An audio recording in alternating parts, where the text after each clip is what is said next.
feel কাম আছে ক'ত এইবোৰ যাম মই সেইবোৰতে লাগি থাকো তেনেকে প্লেনিং একো নাই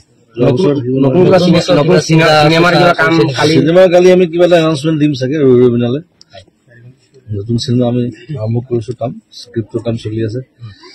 আৰু চেষ্টা কৰিছো যাতে ডিচেম্বৰ 15 তাৰিখৰ পিছতে আমি শ্বুটিং ষ্টাৰ্ট কৰিম দৰ্শকৰে দাদা আপোনাক শুভেচ্ছা জ্ঞাপন কৰিছে জন্মদিনৰ শুভেচ্ছা কি ক'ব দাদা বাহিৰতো বহুত মানুহ ৰৈ আছিল আপোনাৰ কাৰণে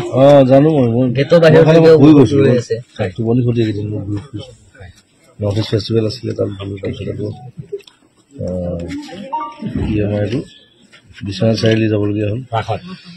ৰাস বুলিয়ে নহয় মই লোকেশ্যনৰ কাৰণে গৈছিলো আৰু আকৌ এদিন যাব লাগিব চাগে দিনত ভালকৈ চাব লাগিব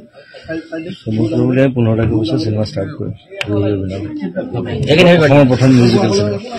দাদা happy birthday once again happy birthday দাদা ফিল কাম আছে ক'ত এইবোৰ যাম মই সেইবোৰতে লাগি থাকো তেনেকে প্লেনিং একো নাই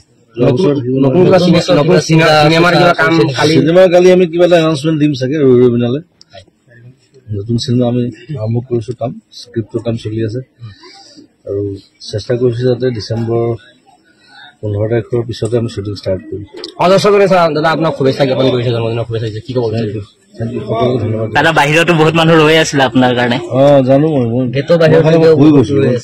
টোপনি খতি কেইদিন মই ঘূৰি ফুৰিছো নৰ্থ ইষ্ট ফেষ্টিভেল আছিলে তাত গ'লো তাৰপিছত আকৌ কি আমাৰ এইটো বিশ্বনাথ চাৰিআলি যাবলগীয়া হ'ল ৰাস বুলিয়ে নহয় মই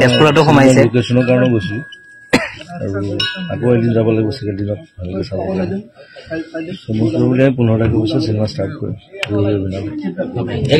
প্ৰথম মিউজিকেল চিনেমা দাদা happy birthday once again happy birthday দাদা সকলোকে মৰম কৰিম থ্যাংক ইউ